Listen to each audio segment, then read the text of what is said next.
Welcome to Decision Space, the only show to take place right here, in the space between the turns in your favorite games. I'm Brendan Hansen. I'm Jake Friedman. I'm Pete Wissinger. And this is the podcast about decisions in games. And today we are joined by a special guest who is making a reappearance on the show after coming in last year to talk to us about game decisions and lessons in game design. And this is board game and video game designer Jon Perry. Jon, thanks for coming back on. Hey, it's good to be back. Jon, I have to tell you that we have talked about chunky decisions so many times since you were on the show, and we're crediting you with being patient zero on that topic. So I encourage all of our listeners to go back and listen to that. If you didn't, it's a great episode where we talk about video games and board games and the cross-pollination and the difference in designing them. And so just feel very privileged to have you back on the show. Now, I feel like that's the phrase from, because that episode we did was based on my GDC talk, and that's the phrase that seems to have stuck with everybody. Because I packed a lot of ideas into that, but I feel like chunky decisions, that's what people remember. I talk a lot about modular rules when I'm thinking about game design, but it's not quite as snappy as chunky decisions. Yeah, well, I think chunky is just such a fun word to say, so maybe that's part of it. It's true. We Jake and I did a segment in an episode a couple days ago where we talked about chunky decisions with chunky pieces because we played Medina and Renature, and we were like, is there a relationship between the chunkiness of the components and the decisions? And that's a topic still to explore. So Jon, the reason I invited you on today is because I follow you on Blue Sky, and you made some posts a while ago now that I reposted in our Discord that led to a lot of rich discussion about topics that include like weights of games, depths of games, the relationship between like luck and skill. And it's just exactly the kind of stuff that we get excited to talk about on this episode. And since you had made those posts, I was like, I bet Jon is also thinking about these topics. And it was a great reason to have you back.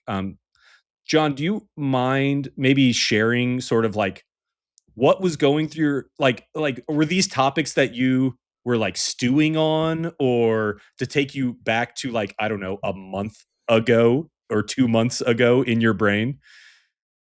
Yeah, I don't remember exactly the context for those posts, but I know, like, I mean, should I start like by reading one of them or something? Because I was going to, but okay.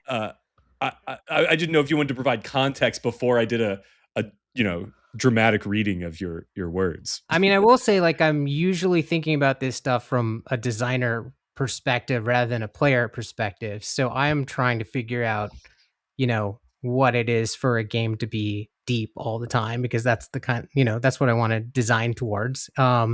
Or what a game is to be like light or heavy. So these are things that I'm thinking about constantly in my design work. So I think it was more coming out of that than it was like, oh, I played some game or something that I thought was very shallow. Yeah, so I'm going to read the posts that are why I reached out to you, and then we'll kind of jump into some of those topics. So the first was a post where you said, I think a lot of board gamers underestimate the depth of light games and overestimate the depth of heavy games. More moving parts does not necessarily mean a game has more strategy. It often just means there's more noisiness obscuring the impact of your decisions. To be fair to those players, I think a lot of them genuinely enjoy noise and fiddling with a lot of moving parts, which is all well and good. That's totally valid and a big appeal of board games. The preference only bothers me when it veers into smugness or superiority. Yeah. So, yeah. So I mean, we can just start with that one. We don't. We'll get to the other one maybe later. But I think this is enough. Like, we could literally probably talk for 2 hours just on this topic. Well, and this is this is a tweet, right? This has the quality of kind of like a hot take. I was a bit surprised at like how much action this received actually. People it did strike a chord. Like obviously, I guess in your internal Discord, but seemingly on Blue Sky too.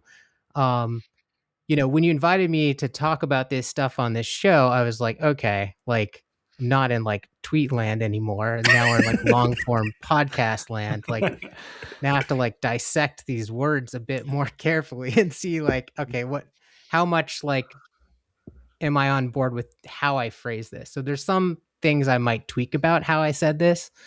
Um, so like in particular, I think the choice of the word noise is not good here because especially that word in particular, I think is going to be more useful later in this conversation. So, I mean, trying to figure out like, there is something I mean by that, but I just think that's not the right term for it. But I think the part that I most strongly feel from this is that first few words, right? Like about underestimating the depth of light games. And just in general, I think the main thing that was going through my head is I feel like people are not good at really estimating depth, period, whether that's underestimating or overestimating. Because I think it's really hard to know. And I'm thinking about this all the time when I'm trying to design a game. I'm trying to figure out like, will this set of rules create depth? Will this set of rules create depth? Right. And like, if the answer was easy, then my job would be easy. Right. So like, I'm constantly dealing with the fact that, it's very hard to know that until you actually do the reps of playing with a system multiple times, right? Like it's hard to sort of extrapolate, take a few steps into the cave and like then somehow use your brain to determine how deep the cave is. So I think like the point that I want to pull out most strongly is that I think like people should have a little more humility about when they judge a game at the beginning, because I think it's very hard to tell how deep a game is. And I think for that reason too, like even talking today, I'm going to be pretty careful about what game examples I would use, because in fact, I might even use my own games a lot because like those are the games I know really, really well, right? Those are the ones that I feel like I'm somewhat confident in like how deep they go or don't go. Whereas like, a lot of the board, I mean, I like, imagine you guys do, like I play a lot of games. And a lot of them I don't play that many times. And so I don't necessarily have super confident opinions about how deep they are, I would say. So that's a lot I of think setting that the table, but I don't know if you want to respond to anything I've said so far. Well, I'm really glad you have set the table, John. And your jumping off point, I think there's a few different places where we could latch onto if we want to sink our hooks into the side of the cave. But I think there's two main things I think will be helpful for us for the start of the conversation. One is I think we should define depth. I think part of why your tweet, your Blue Sky, your whatever we want to call these, I mean, popped off in the way it birds. did. It's got a bird, right? I'm going to say tweet because Twitter doesn't exist anymore. It doesn't exist anymore. Great. Exactly. Yeah. I love it. Okay. So I think one of the issues is I don't know that we're not always good in board games or just games in general about having shared definitions for the words that we use. We often go on touch, like wandering into game criticism in the dark, putting our hands around. So I think we should just all try to define depth and what we mean together, because I think that will be really helpful for giving context to what we're talking about. I think intuitively all kind of mean the same thing, but that will be helpful. And then two, that's where I want to start. But okay. I think that depth we're back is to the number measure. one. We're back to number one. I think this one's big enough. We should go to it too. Especially when it was going to be meta commentary about on board gamers in general. But I think depth is a measure of a game's ability to provide a continuous rewarding struggle during play.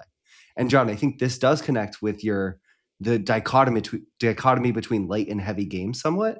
And we can get into that because I think when you're talking about noise, I think complexity sometimes tricks people with a sort of faux depth where it feels like depth at the beginning of playing as you're having this struggle against the game. But what you're struggling against is not the decision space of the game. You're struggling against the rules of the game. So you feel like you're playing a really deep game until maybe you grok it. And then all of a sudden you realize that the decisions that the games itself offer aren't actually that continuously rewarding. Once you understand the game, maybe you've solved it if it's a really complex game. Not always. There's very deep, complex games. But a light game can't hide behind the behind its complexity in that way to simulate depth or have that sort of faux depth experience. For a light game, oftentimes by the time you understand its rules, you've grokked its decision space. So its decision space itself has to continuously challenge you for it to provide depth. And I think that's a huge part of what's going on here, is there are a lot of people who they want to experience games by the struggle of learning new complex games, playing them once or twice, and then moving on to a new experience that challenges them through the complexity of learning. But what you're offering, I think, is what we really enjoy on this show, or what I really enjoy, which is really going deep on a game, right? Learning a simple game or a deep game and just spending a ton of time exploring all of the space that it has to offer. And those things can look really similar on first blush, but actually are incredibly different once you get into the depths of the cave. Wow. Yeah, Brent, you can can really go tell around and when everyone give their definition of depth. Are we doing that, or no, No? we could. I was just saying, wow, you could really tell when Brendan's excited about a topic. Oh boy. Okay. Yeah, I mean, I agree with most of what you said. I mean, I think there is some kind of distinction between like learning to operate a game and like use the game, grasp its rules, but also like grasp like the really basic sort of first order implications of those rules, even versus like actually like learning how to improve at that game and play that game well or better. Yep. And so like, yeah, don't have like the best terms there, but there is a distinction. And I don't think there's like, I don't think it's a perfect like dividing line between those things. I think that like it's a pretty fuzzy boundary between learning rules sometimes and like learning how to play a game well. But I do think they are distinct, right? And I do think that when the heavier a game is, like, the more longer that period is at the beginning, where you're just sort of like learning how to literally operate the game, if you think of it like a machine, but you're not really like playing the game in some sense. And that is sort of what I was pointing to. 100%. And then there's the piece that you're getting at too, John, that is what's my ability to understand what are the implications of the decision I'm making? Maybe I understand how to make the decision, but do I understand the consequences of them in the game?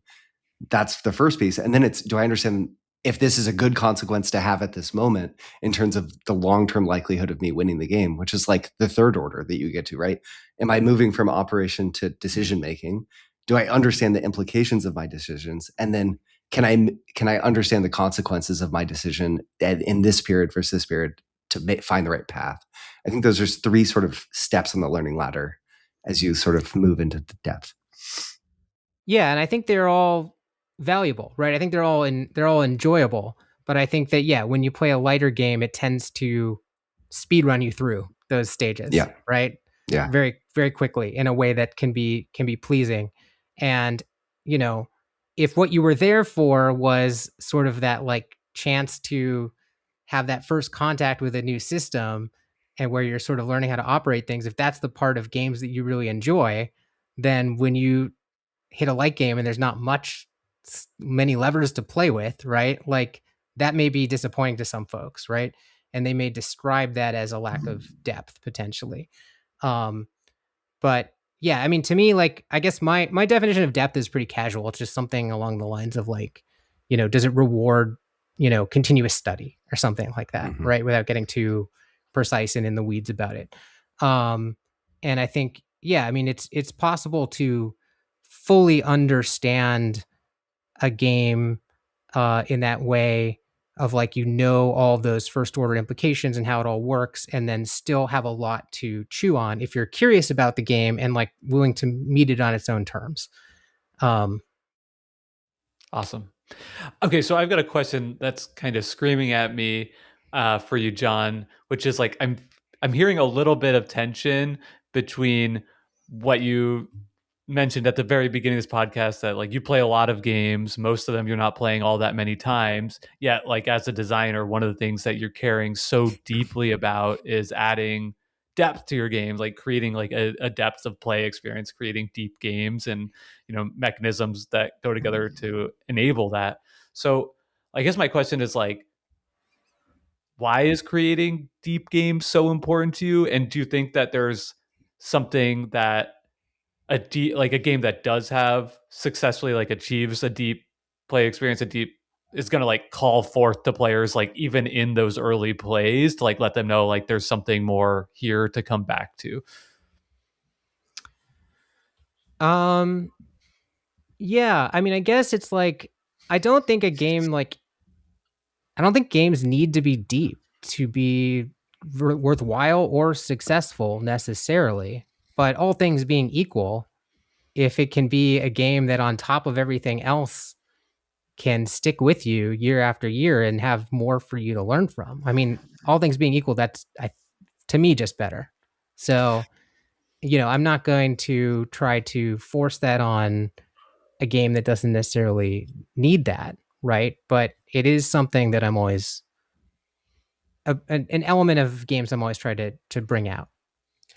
So if I think about like, because I think that part of the sort of tension in your original post was that people assume that because a game is light that it's not deep, right? That rules heft and complexity um, often like is assumed to be correlated with depth.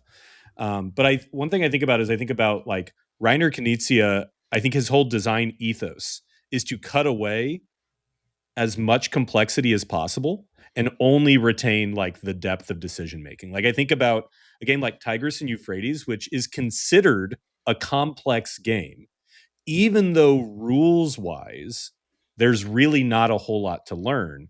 It's because the depth is in the gameplay, not in learning how to play the game, right? Yeah, I think that's correct, right? Like you're um I mean, in a way this even goes back to I'll bring back in the chunky decisions, right? Oh Like it's yeah. like cuz part of the point of that is like, well, I mean, a chunky decision might be one where you have two options and there's no reason, and like it's a very simple clear decision between two things, and maybe but there could be a lot to chew on there, right?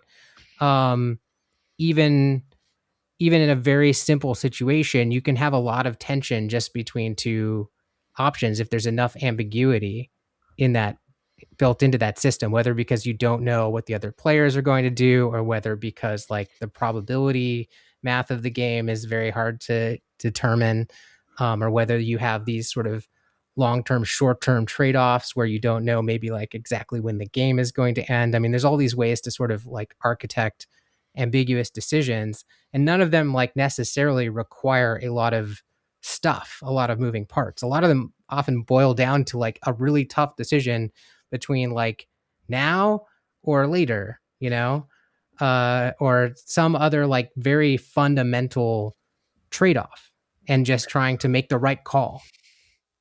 Yeah, that makes a lot of sense to me. I think about sort of like maybe stock or shared incentive games where kind of the whole idea is like, should I bid?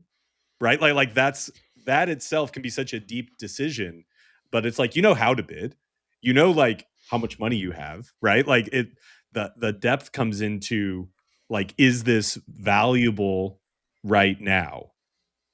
And it makes me think about something like playing poker. You talked about depth, signal of depth being that it's a game people study and a game that people like practice to perfect. And obviously there's like professional poker players, right? And there's people who are good at poker and people who are bad at poker. And on first sight, poker might not seem very deep, right? You either get dealt a good hand or you don't, right? But the actual play obviously has tons of layers of depth to it and nuance with, a very simple sort of decision space. Do I call? Do I fold? Do I raise? That's kind of it, right? Mm-hmm. Yeah, poker's actually like a great one for me because like that's one of the few games that I do that's like not my own game that I've like invested a fair amount of time in. Like I'm a huge fan of poker. Um and yeah, I think like poker, if it were like released today as a boxed game or something, very strange thought experiment to try to imagine. I'm sure it would be considered light, right? I mean, there's not a lot of rules there. But it clearly rewards like continued study. And I think like, I mean, the interesting thing is like, sometimes I wonder if like almost any game would reward continued study, right? Like, I don't actually believe that. That's more of just like a sort of a probe that I'm throwing out there. But it's like,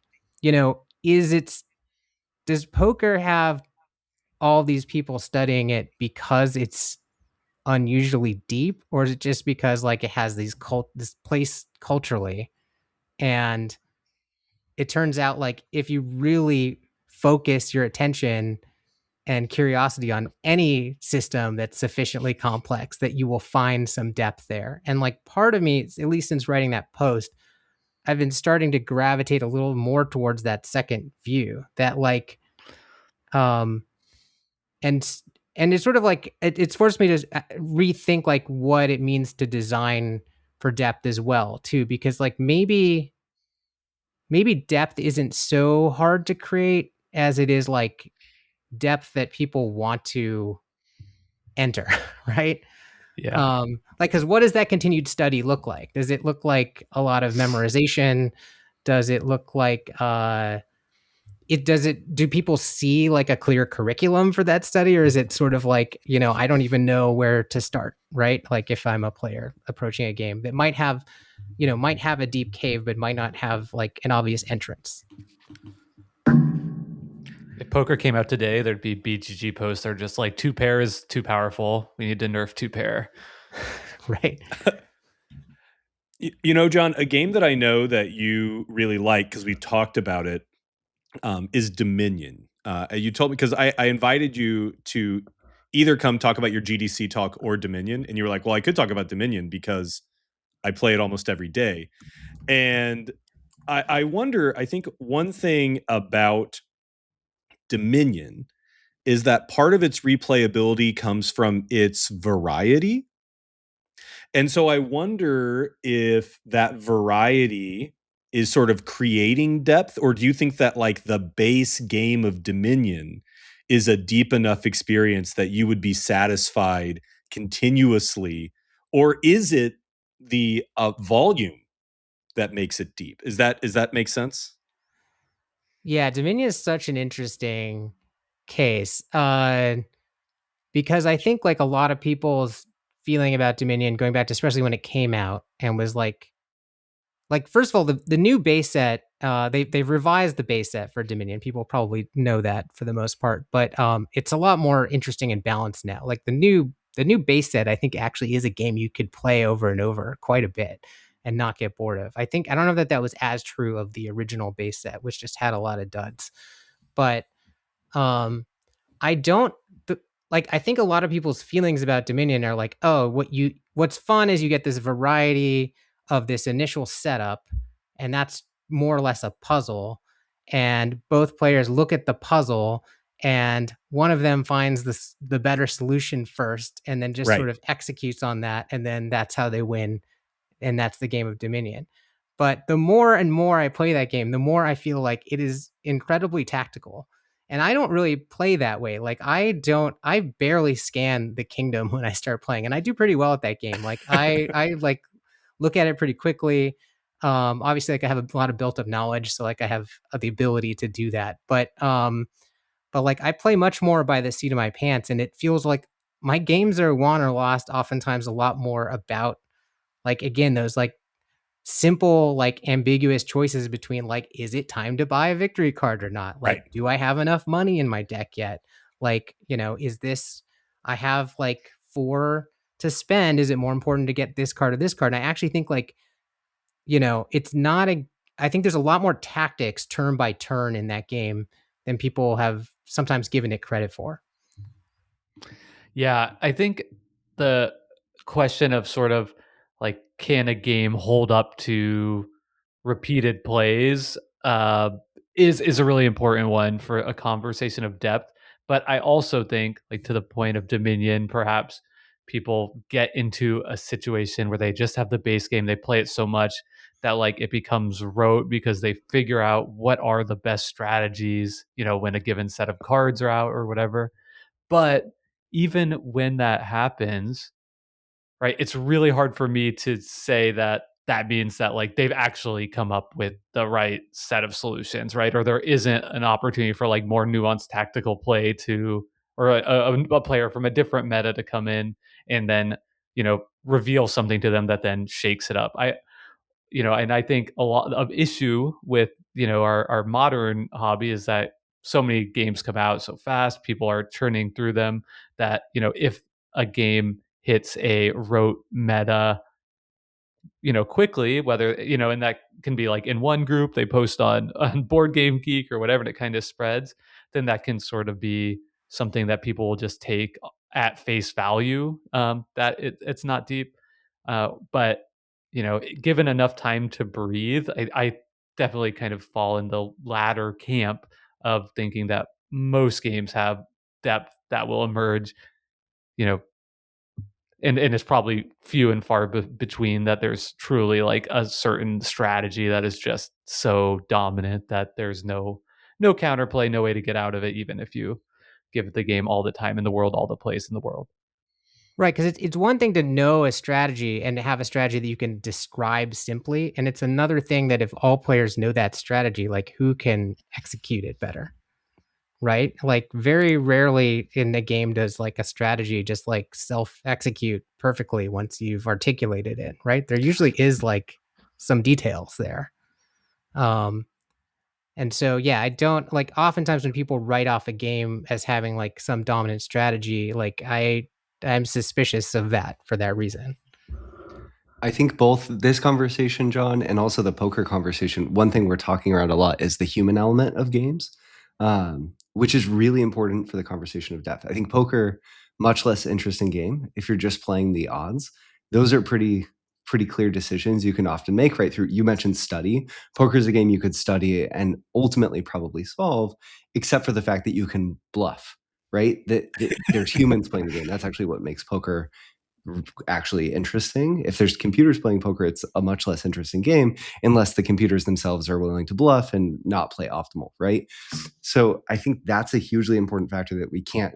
And you mentioned, just because you know this strategy doesn't mean you can execute on it. And I think that's another element that you can get to depth in games, which is sort of depth that you see in a lot of, I don't know, a lot of different games that take technique to play, things like Guitar Hero, right? Or fighting games where there's an immense amount of depth in those games comes from just being able to do the thing you want to do, not just knowing what you want to do, which a lot of times in board games, we spend time on what the decision space is more about. Do you know what you want to do rather than can you do what you know you need to do? Which is a whole different type of depth that games can have.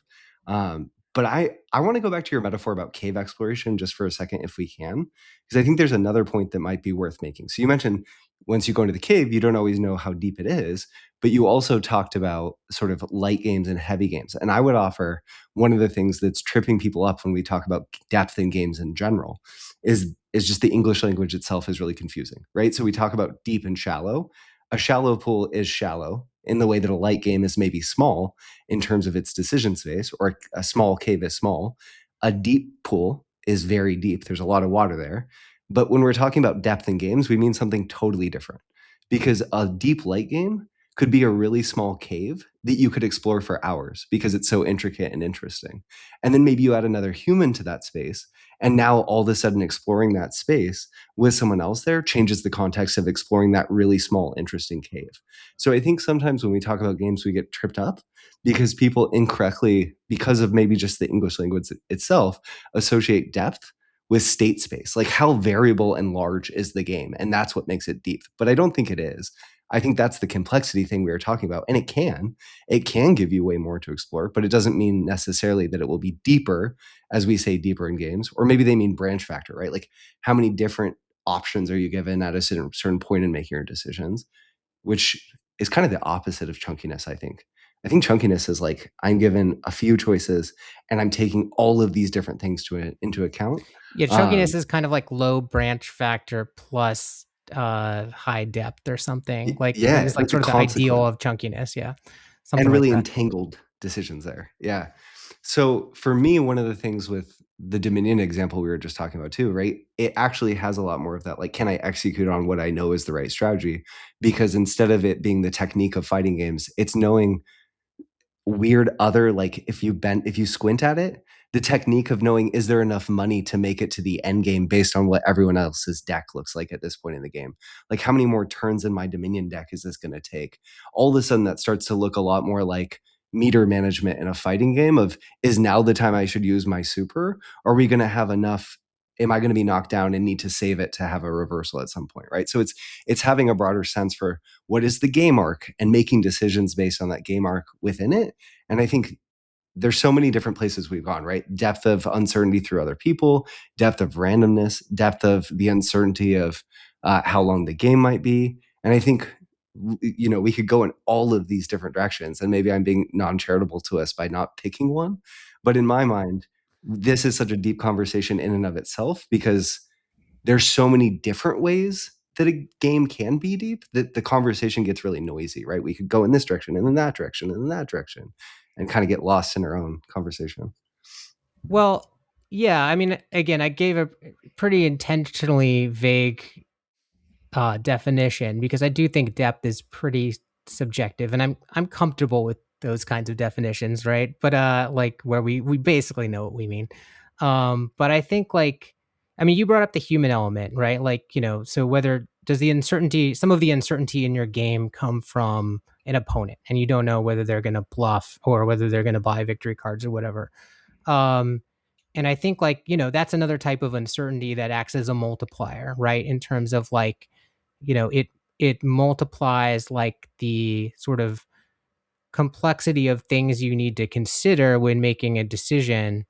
And so I do think those things tend to, I mean, they tend to add, I guess, what I would think of as depth, because oftentimes, right, or more to study, like more to think about. I think depth roughly approximates how much the game gives you to think about it, but it's just like I was trying to illustrate before, you can think for a very long time about a fairly straightforward choice that only has two options. But what are all the inputs to whether I should pick A or B? And if one of those inputs is what is the behavior of the other humans at the table, it definitely adds layers. Go ahead. I'll just jump in really quickly and say I completely agree with you. Depth is how much the game gives you to think about. And I would say minus all of the complexity. And that's where I was going to get. Then you've got depth. Yeah. You tried to dodge your comment on noisiness, John, and I'm gonna make that haunt you. So I want to talk a little bit about heavy games. Okay, so if we think about, because you have this statement that I think is true, which is that in general, people are more likely to sort of be dismissive of a light game and assume that a heavy game is deep, right? Like if you look at the BGG top 100, there are way more heavy games than light games in terms of complexity on the BGG top 100. And if we think that a BGG rating is based on people's thought on the quality and depth perhaps of the game, you'll see people say this is basically a perfect little card game, 7 out of 10, right? Which is, hilarious because they said it's perfect, but they're unwilling to give it above a 7. It's well, it's not Twilight Imperium, or it's not a Vital Lacerda game, or I think you asked me at the beginning, what was the context for the post? And I think part of it is, I go to BGG Con every year, and I spend a lot of time on BGG. So part of the context is the type of crowd that is on BGG, for sure. Yeah, and I think that if I imagine, what's funny, Brendan, is you were talking about fighting games and how some of the depth in playing a fighting game is just literally knowing how to make yourself do the thing to get to the decision. And to me, playing a Vital Lacerda game is like playing a fighting game, right? You have to train yourself to know how to get to where the actual decisions are. And I think people tend to maybe emphasize long-term strategic planning as a sign of depth, and maybe underemphasize tactical decision making as depth, right? If I have to know that, okay, my goal is to do this, so in order to do that, this turn I have to do this, and then this turn I have to do that, and then the next turn I have to do that, and the next turn I have to do that, then it feels deep because I had to sort of solve a puzzle in order to do the thing that I knew I was going to do, and I feel smart when I solve a puzzle, right? I would argue. Go on, Brendan. No, you go on. No, that's just basically I got it out. But I think that people also tend to think that something is deep if they spend a lot of time and energy on it. And if you're playing a long game and it took you all of one entire night to set it up and just learn it and maybe play through the tutorial, you're like, wow, I'm putting a lot of time and effort into this. And so you're like, that must be deep, right? Whereas in reality, the fact that I had to spend an hour setting it up and an hour tearing it down is not at all a signal of like depth of decision making, but I spent a lot of time and effort on it. And we say depth is time and effort, right? Like, is that kind of maybe where we think maybe the assumptions are coming from? Tells me something about your decision making, Pete.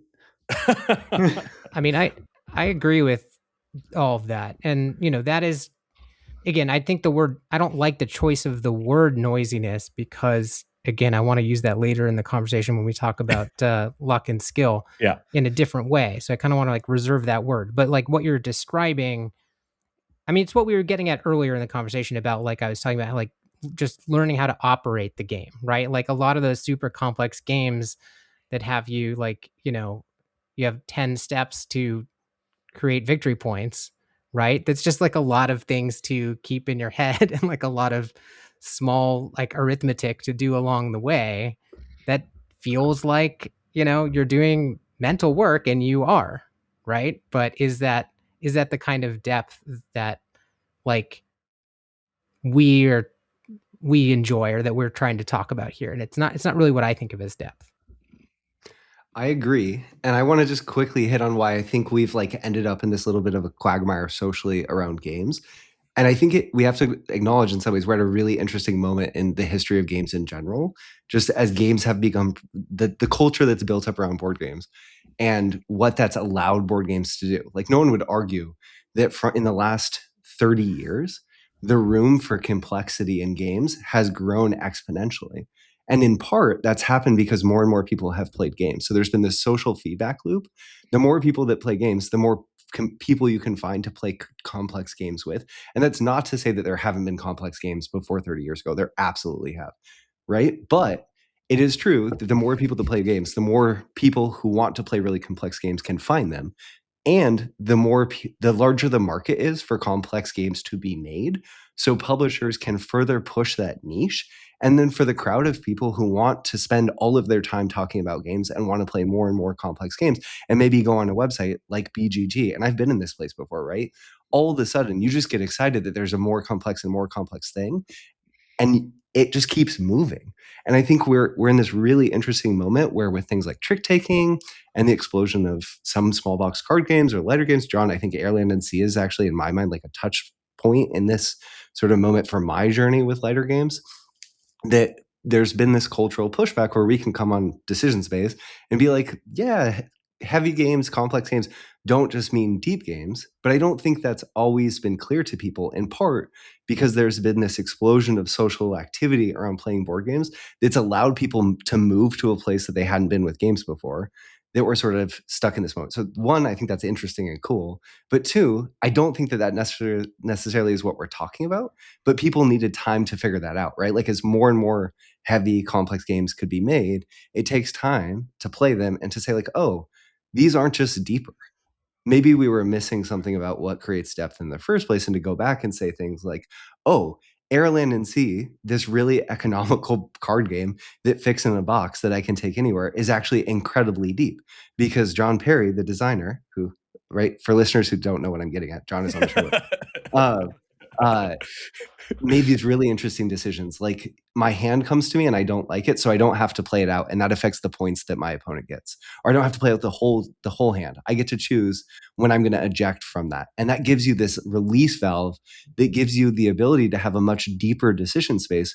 Because as the player, I'm just not yoked with having to deal with the randomness that I have. I'm making a decision around, is this the right randomness to accept? And John, what really strikes me is you've really, in addition to sort of leading us through a conversation here about how you got to this idea, have really been pushing on this idea about luck within a game and uncertainty and noise, which you keep sort of talking about. Noise is that uncertainty, which is luck, which we're talking about too. Those are all tangled together. And I think that's a space where we need to go, because as games became, as no one would also deny that the aesthetic sort of development of complex games moved them away from luck. So I think there was this like move towards complexity that was disentangling them from luck and variance at the same time. And people were having this gut check where it's like, oh, maybe this isn't depth, as the luck is draining out of them. And luck could be a huge luck here, meaning uncertainty. which is maybe not the right way to be using it. But we're going to talk about high skill, high luck games maybe. So that's why I've ended up there as a way to say like, oh, depth is sort of living somewhere between here and there's something else going on. So that might mean, Brendan, that you've led us into our second tweet.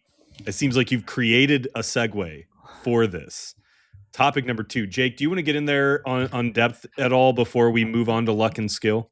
Sure. I mean, I really agree with largely what's been said. I think I agree with the general premise that people overestimate the depth of these heavy, complex games, and the inverse is also true. And I think, for me, from where I'm sitting, that a big part of it has already been touched on. So I won't belabor the point. I think there's, when people are saying these games are deeper, they're not really talking about depth of decisions. I think a lot of times it's people talking about like learning and improving at the game, which in many cases is just like being able to operate the game, which is the first step to even get there for these like really heavy games. So every time they're going back to it, they're like, I'm learning something new. It must be deep, but they're not.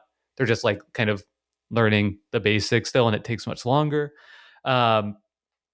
And then I think there's a huge sunk cost too that I think, Pete, you were touching on, where people invest a lot of time, money, resources into these games, and so they want to give it its due, right? And they're likely to spend more time with it than the light games. And if we are kind of all games have a certain amount of depth, or even I would say all games have much more depth than any one of us are likely to experience, just because we aren't able to play the games that the hundreds or thousands of times it would take to reach that pinnacle of gameplay, that the bulk of people's playing time is kind of going towards these heavier games, and then they're allowing them to see more of it. So that's kind of where I stand.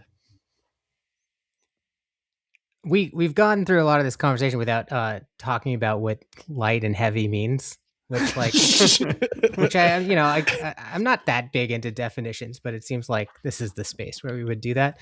And I did think about that a little bit, and to me, like, it's about commitment. Like to me, a light game is a low commitment game, but that has a lot of dimensions to it, right? Low commitment of time, low commitment of like maybe cost, space, like on your table, literally, and like maybe mental bandwidth.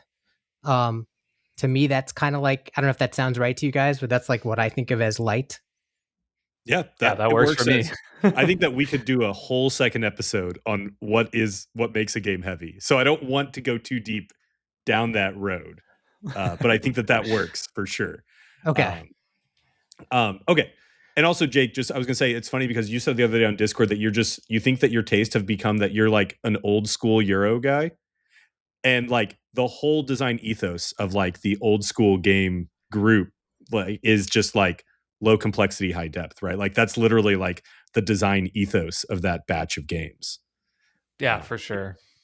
Okay, so John, next topic.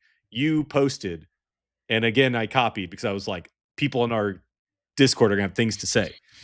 You said, and I quote, Richard Garfield's been explaining how luck and skill are not opposites for well over a decade, but I still encounter designers and players who haven't internalized this lesson.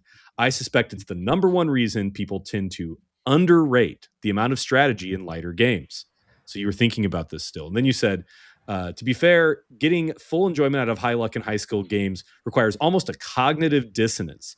You must try super hard to win, exercise your skill, but also not care much about the final outcome, which could be dashed by luck. And then you said this also is personality type I most want to play with. And it felt like you were talking about me, John. So that's why I posted in our Discord and I was like, John's just described me as a gamer. So do you remember like context you decided to write this? It definitely it very intentionally references the previous post. So it was part of the same like cluster of like ideas in my brain. And I think, just now we were trying to unpack like, why are people badly estimating depth? And I think the presence of luck is a big part of that. And I mentioned Richard Garfield here, but it's basically, I kind of wish like everybody would read Characteristics of Games. It is like definitely like one of the best game design books. It's been out quite a while right now, and I just feel like it's such a useful starting point for all of these conversations. But he's also like, there's talks of him on YouTube sort of explaining this, and I remember like for me, this was a bit of an epiphany when I first heard this. Just sort of like the explanation that like in fact, maybe the context was I had just been to a design event and literally just been talking to some designers that seemed to not know this, right? They seem, which is fair, right? Again, like this sort of like opened up my mind when I first heard this, right? Because there is something very intuitive about like, oh, like if you add more luck to a game, then you decrease the skill, right? Like it sounds sort of like that's correct. But then like realizing that that's not necessarily the case, that you can have both high skill and high luck together, poker being like the classic example, like really kind of like blew open my mind in terms of like what I've how to think about games. And so I just like I think it just occurred to me like oh yeah, this like sort of is something that I've been thinking about for a while, but it's still something that a lot of people coming into the space have not like picked up or not heard yet. And so I like part of the motivation for that tweet was just to like say like, hey, look over here, go check out like Richard Garfield's talks. If you're reading my tweet and you like don't know what I'm referencing, like that's my sort of nudge to go look into this.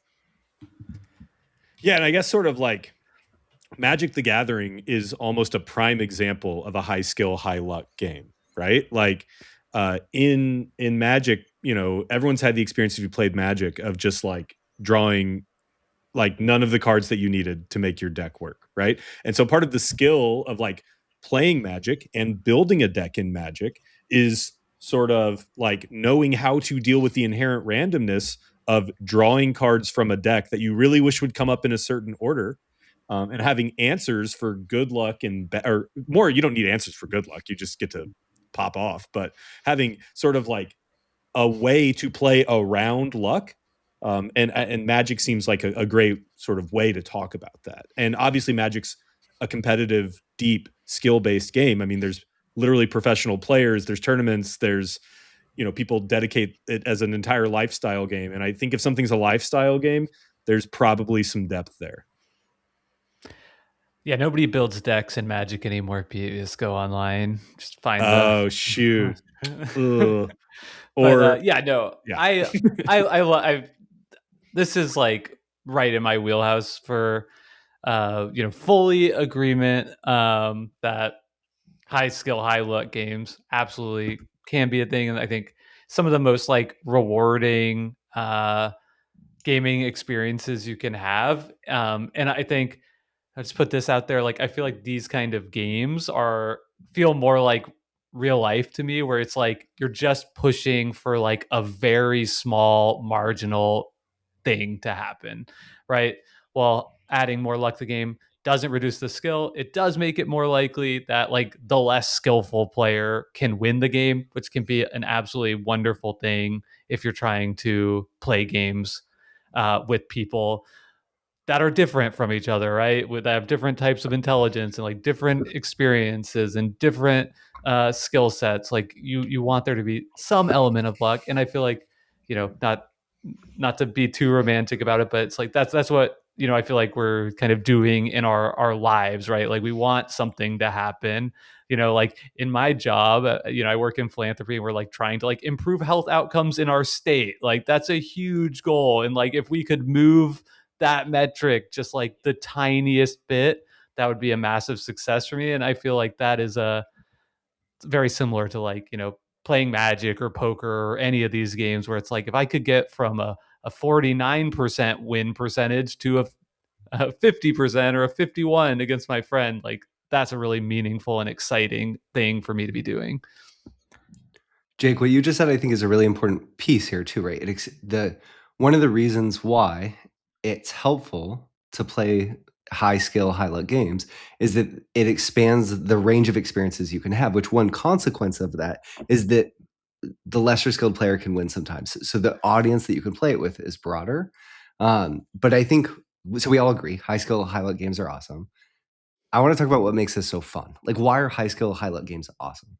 So I feel bad because I feel like I keep just going off, but John, your tweets really inspired me. So I spent a lot of time thinking about this and writing down some ideas. So I think depth, the fun thing about depth is seeing things that were always there, but seeing them for the first time. So it's like being in a room where until you've been in that room for the 30th day, or if it's a game, the 30th play, you never realize that thing on the wall.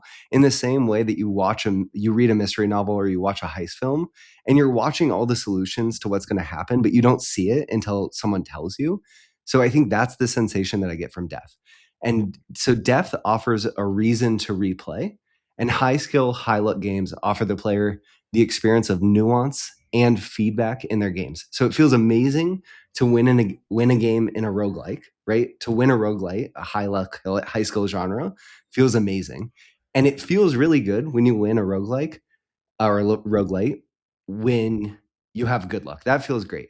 But arguably, it feels even better when you're a skilled player in a roguelike and you win with bad luck, right? So depth represents the ability for a game to reward the player for repeat play by offering them perception of nuance in their experience of that game. And that's what I love about high luck, high skill games, right? It gives you the reward of playing them more, seeing more of what the game can offer. And then through playing it more, you literally get to experience highs and lows that you couldn't have experienced on your first play because you wouldn't have known it was possible, right? So like Pete, you've played Slay the Spire 1,000 times, probably more than that, probably like 10,000 times. You're like, I may or may right? not be over 100 hours at the sequel at this point. It's a problem. It's incredible. And one of the reasons you're doing that is because you're experiencing things, you're getting feedback about what's possible in that game that you never could have. And you wouldn't sit around if it was just a high skill, low luck game because you would solve it, right? You would figure everything out. So you get to have the lows of winning a high luck game that you know you weren't skilled enough to win and feeling really bad about it and being like, oh, I can get better and I could win this.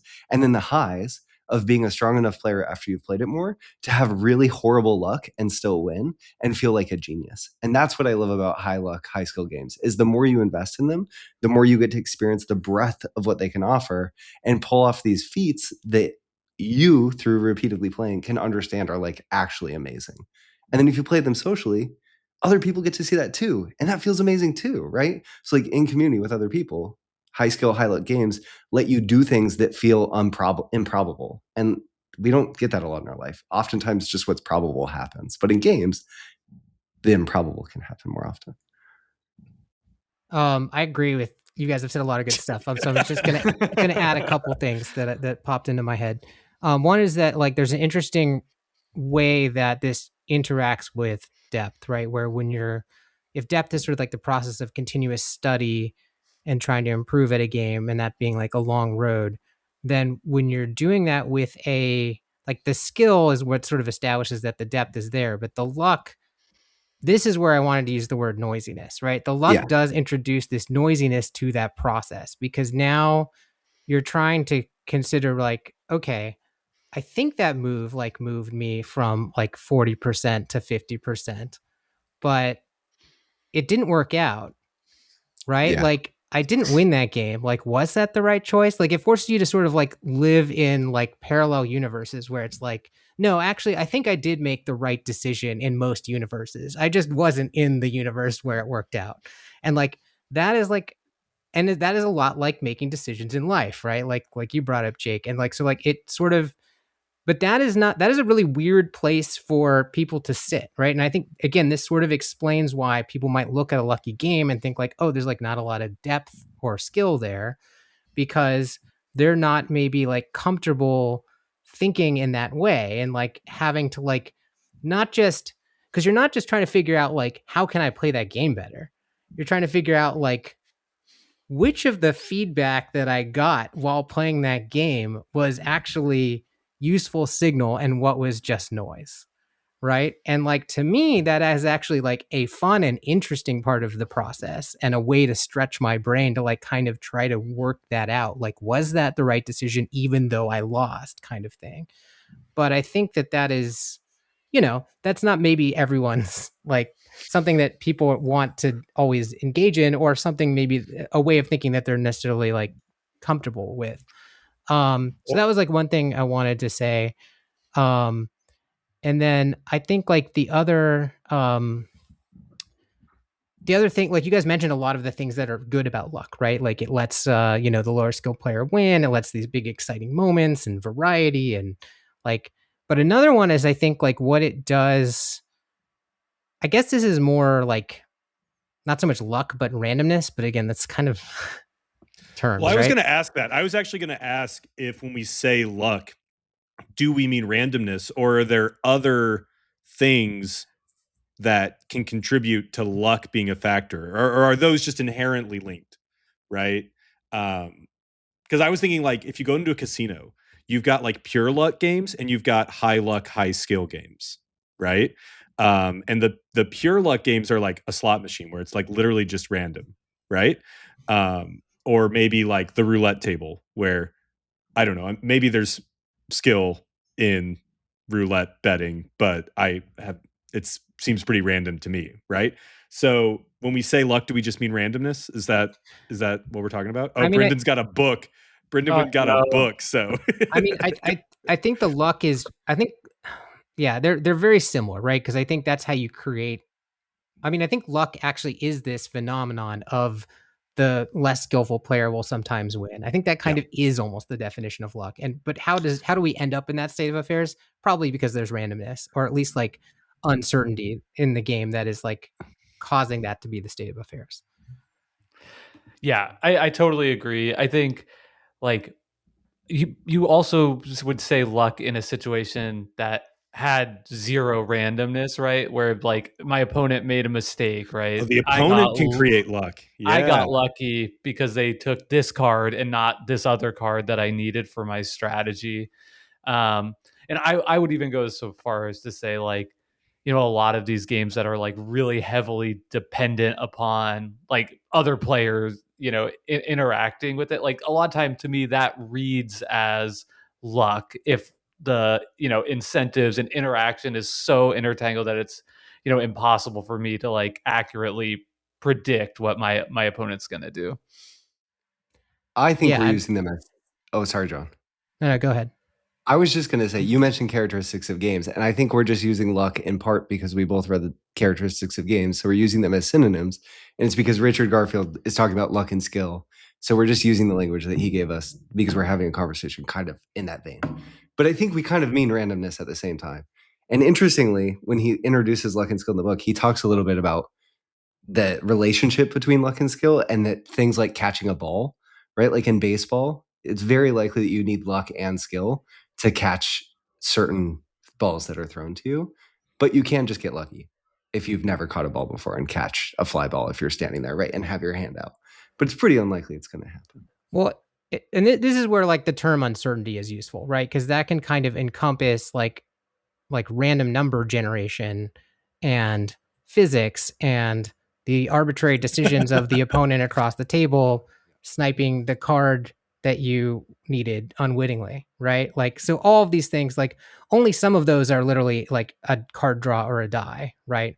But they're all at least, you could call them uncertainty. I think it's probably like the easiest like umbrella term I can think of for all of those things. And so, yeah, I think that's what creates luck. And yes, to some extent, I'm just importing these terms from Richard Garfield because that's what he used. But they're all very, very similar. I think we're also getting at you said also in here, John, that like you think people who like love these games, they love trying to win, but also like know that like just because they try really hard and maybe like have all this skill, that it doesn't mean that they'll win, and they have to not just be okay with that, but like in some maybe sadistic way kind of like love that, right? And it makes me think a lot. We had CT Win on the show. I don't know if you've the patron saint. Yeah, right. So CT Win is a philosopher of games and has talked about. I did listen to that episode because you flagged that for me, so it was good. Oh, great! Yeah, I'm I glad. enjoyed that. Yeah, so it's like his idea of like striving play, that like the reason we play games is to struggle, and like luck gives you something extra to struggle against, and a lot of people maybe don't like the type of struggle that maybe the unknown or uncertainty presents them. But for a lot of gamers, and I think probably everyone on this call right now, that can present a really enjoyable struggle because it presents low lows sometimes, but the high highs are even better because the low lows exist, right? That there's just something exciting about that. Like if I think about if I was going to go real deep on a game that I would consider, a game that people study, it's like chess and Go. People study those for their entire lives, but people also study like bridge, right? And like I would think have way more fun getting really deep into a competitive bridge tournament than a competitive chess tournament because those emotional ranges are like so wide because I get dealt this hand of cards and I'm like, ooh, yeah, what can I do with this, right? Like that's just part of the joy of playing these games. I It's think really also interesting you mentioned bridge because Richard Garfield is a huge bridge player. Okay. Like a huge group of people who play tested the original Magic the Gathering were his bridge group. It was either like his bridge group or his like math PhD friends, I believe, were the two groups of main play testers. But I think a lot of what's going on here too is Jake, you said something that I think was really insightful for this episode for me, which is that in real life, oftentimes we do make the right decisions, but then we're not rewarded for it. So there's this certain catharsis. Richard Garfield also talks about one of the great things about luck in games is that you can blame luck when you lose, but then you can take credit when you win, right? You get the positives of a high skill game and the positives of a high luck game, because when you lose, you don't have to feel as bad. You can blame luck, whether it's true or not. And when you win, you can say, well, I won despite the fact that the luck didn't play any factor. It was my skill. And I think that does play a role.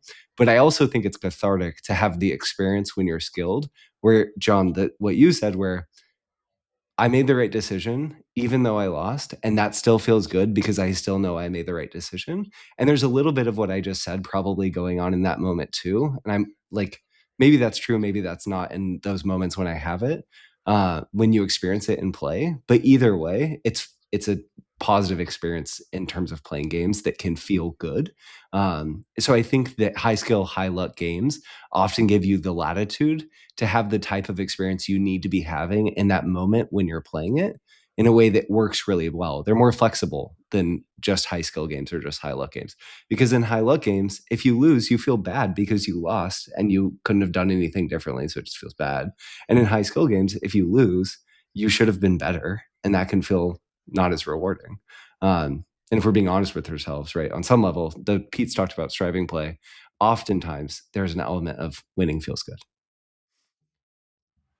Since we're sort of going through the advantages of luck and randomness, there is one more that's not been brought up, which is like the way that it like kind of pushes calculation out of reach, right? Which sort of it forces you into using like heuristics more and calculation less. And the way it does that is by essentially like multiplying like the possibility space as you're looking into the future, right? Like to such a degree, right? Like if you have to consider like a D6 roll where every like one of the 6 outcomes has like a slightly different impact on the future, right? Like that suddenly like split the future into 6 branches, right? So like when you start introducing these like random elements into your games, like it very quickly gets to the point that you just, as a human, you just give up, right? You just can't even like look ahead.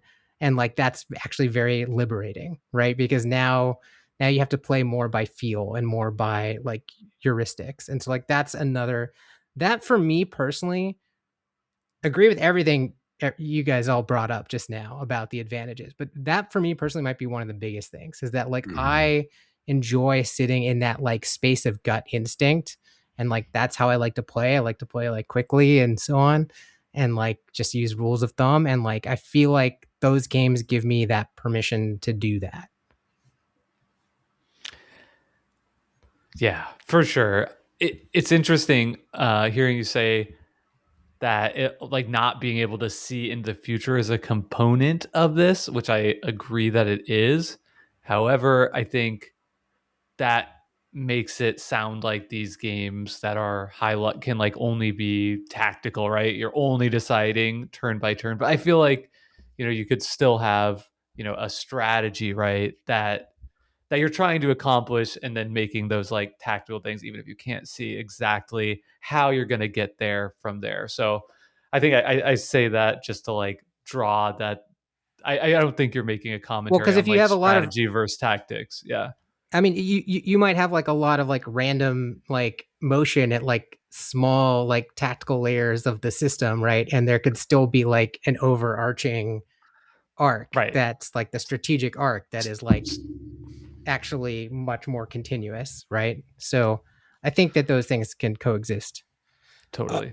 Here's Can the I say question. one other thing about luck? Just really quick. Yeah. So I have to, do my job on this podcast and like invoke sports too, which is just to say, like, I think there's this really magical thing that happens with games that have a high element of luck in it, where it kind of makes things, even more things, feel like luck when they're not like from afar, when you haven't gone as deep perhaps as somebody else. So like in the world of sports, nobody gets as lucky as the best players in the world, because every time the ball bounces their way, they use it to the ultimate, use that advantage to the best possible extent. Every time the ball bounces the other way, like, it's not as bad as it would have been for somebody else who is like less skillful. And I think in that way that, when I'm playing disc golf or whatever, somebody who's much better than me, the experience I have is like, how is this guy getting so lucky over and over again?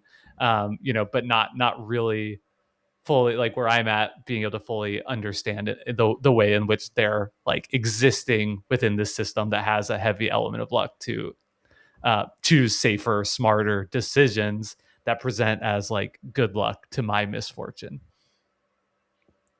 All right, John, I have a question for you. Do you think, so we've talked about how randomness and luck have a close connection.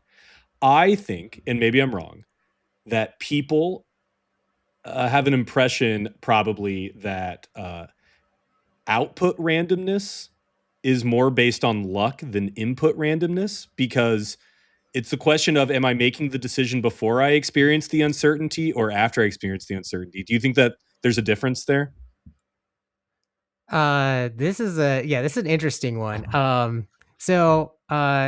Yeah, I don't love those terms actually. Oh, great. Fantastic. I mean, Challenge I mean, us. I will say, like, when I first heard those terms from Jeff Engelstein on Ludology, like so many years ago, it was like incredibly eye opening and got me to think about like randomness in a new way. But the more like I have tried to sort of actually utilize those terms in my design practice, the more I feel like it's sort of a false distinction in most cases.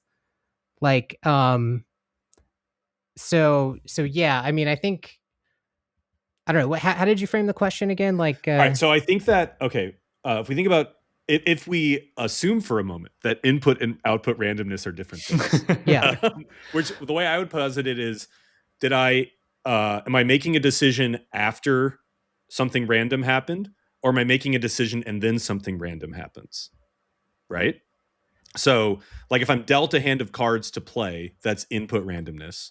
But if I am making a choice of like where I want to associate my die rolls, and then I'm rolling the dice, right? Like a battle in like Risk or something, right?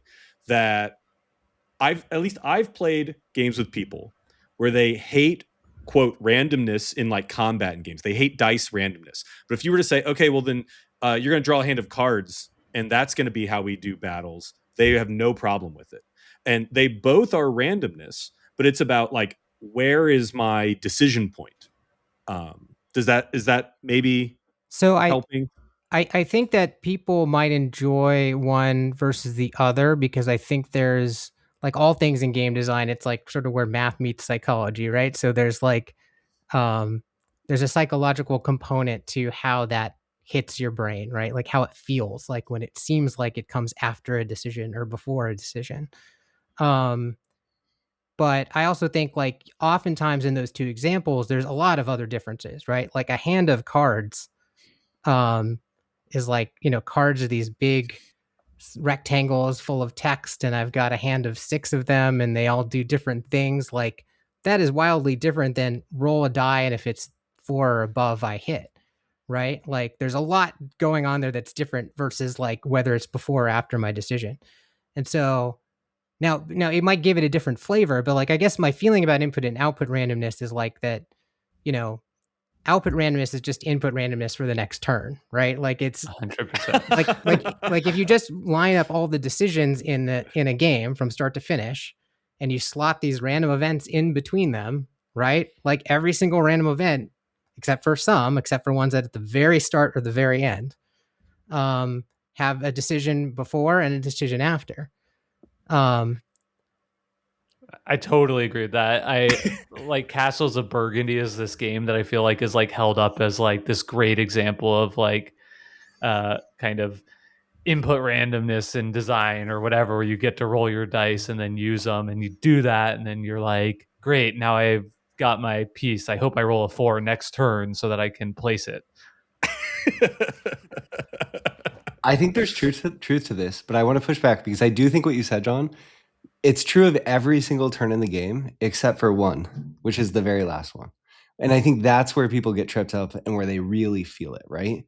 Where I think it does feel really different if the randomness comes before you make your final decision or if it comes after you make your final decision in terms of what you said, the psychological effect of it.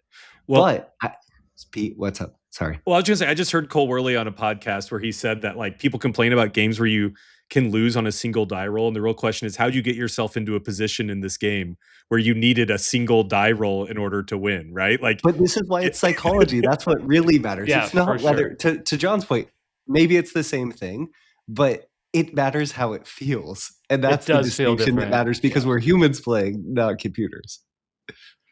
Right. And that's why I only want to push. I mean, I'm obviously pushing back on the terms because like when I'm like trying to figure out like systemically like what I need in a game, like sometimes like that distinction doesn't make sense. But I also have to think about the psychology, right? Like that's super important. So in that sense, I do think they are useful terms. You know what it is? I think the way those terms are, they sound very computery and technical, input randomness, output randomness, but I actually think they're much closer to something like, something else Jeff Engelstein talks about, like loss aversion, right? They're much more like existing at this like Venn diagram of like psychology plus math than they are just like purely math, like they kind of sound like they are. Yeah. So when you started this conversation for us, before you even knew you were, when you tweeted, you were getting at this point about light games. And I think we would do this conversation a disservice if we didn't finish that piece of this idea of like why high skill, high luck light games can be amazing. And we've basically already said it. So I just want to put words to it, which I think is just a synthesis of what everyone's been saying. And I want to postulate or just put words to that. I think the reason why is because if depth offers the player nuance in their experience, and high luck and high skill games give you let you see that nuance, let you experience more nuance because there's a broader set of outcomes. Light games let you get to that destination faster. So it's not to say that, right, that heavy games can't give you this sensation. It's that we're humans and there's an opportunity cost to how much we can play any given game. And it feels good to know that you're playing a really deep game and to have the feedback from that really deep game and be living in the nuance of that game, having previously not lived in it, right? And it's in a light game, you can get to that place more quickly. So one of the things that I love about light games is they don't ask me to spend 20 years of my life playing them to experience this amazing thing about deep games. And it's not to say that heavy games can't be deep, right? But it's just that I probably don't want to spend as much time as it would take to get to the place I want to get with a light game as I do with a heavy game. So for me, they represent a sweet spot where I can get to that nuance within the game. I'm getting that amazing feedback if I'm playing a high skill, high luck, deep game. And I am existing in a place where I'm seeing the highs, seeing the lows, understanding the game. It's all of this complexity, understanding when I'm making the right decision and losing. I've moved past operating, I've moved past playing, and I'm just like basking in the glory of the game, and understanding it in a way that I've reached like transcendence. That's for me what depth offers, right? Like at its most rosy-eyed glasses version, I've like reached nirvana with the game. And that's what I love about light games is they offer a swifter path to nirvana. Yeah, it's nice to have games that like fit into your life, right? And Yeah. like they don't it's not just that, it's also like some of the other things that were listed about luck in particular, like how you can play those games with people that are less invested than you are and they might win, right? Yeah. Or at least like they might have an excuse for why they lost. And so it's just like it's the kind of, you know, we all have to like live our lives and, you know, not everybody that we meet, you know, wants to, you know, invest, you know, so much commitment in these like heavy games. And so, you know, I think it's just a way to get to that place quicker. I totally agree. Yeah. This is why light games for me are like 10s, and like heavy games, even if they're perfect, more of a 7. Jake's on BGG being like, Anachrony is incredible. I've never played anything quite like it. 6 out of 10. That's like, I think that we're kind of reaching a natural wrap up point. I'll be respectful of your time, John. But do you have any like final thoughts on like, or maybe you just delivered your final thoughts, but anything that like you're left thinking about, or if you want to like, maybe you said that you would use your own games as an example and basically didn't at all. So if you would like to, I mean, Hot Streak is such a big game. Like, I'm curious, like how Hot Streak fits into the conversation, especially about depth. Or skill. Yeah, Hot If you Streak wanted is to an go there. interesting one. Obviously a high luck game, obviously a light game designed to be so. I feel like the most common word in every review of that game, even when they're praising it, is dumb, though. And like, or silly is maybe a nicer version of that, right? But people use dumb a lot, which is fine. I'm not offended or anything, but like, you know, it does seem to me like I'm not going to argue that that game is deep, but I also would say that like when I play that game versus people who haven't played it before, I usually can win, right? Like there is actually some skill you can exercise in that game, even in that game that seems like incredibly random and light. And so I think it is just a good example of like if you're curious and if you want to look for depth, even in games where it seems like it might not be there, it's often is there right now. Like if I hadn't designed that game and I had just taken that game off the shelf, would I be able to access like the depth of that game that I can access because I worked on it for years? Maybe not. I probably would like write it off too. But like because I've been so steeped in it, I can see like, oh, actually, there's like strategy here that you can exercise. And it's like if even this game has strategy, that just makes me more humble about like judging other games. That's awesome. I just want to thank you so much for coming and inspiring this conversation, again, unintentionally, and then being willing to come on and join us. So, you know, maybe John, you just need to come on every year. So just keep the hot takes coming on Blue Sky and I'll just archive them and be like, okay, John, here's your last batch of statements that you didn't realize that, you know, I was going to haunt you with. Thanks so much, John. I was going to say you're one episode away from the ominous title is frequent guest. So you might want to watch out for that. Oh, okay. So 3 is when it becomes absolutely. Okay. Do I get something when that happens? Do I get a title? Absolutely. I guess frequent guest. It's another crown. It'll be arriving with your gold medal in the mail. Great. And that gets you, All right, well, it's been fun. Yeah, listeners, if you want to talk about any of this stuff, I feel like we hit a lot of really interesting stuff that there's so much more to discuss. So on our Discord, we always make a channel for each episode where people can pop in and kind of sound off on their own thoughts on these topics. I imagine that this one probably is going to get a lot of talk because just we hit so many relatable topics. So if you haven't joined our Discord, we've got one. You can go to our website or there'll be a link in the show notes. And if you'd like to catch sort of the pre-show chatter that we do, that's available to our patrons. We have a Patreon. Feel free to look for that. And thanks as always to Himbre for our intro and outro song, Reach Out. And we'll see you all next time. Good night. Bye, y'all. Bye all.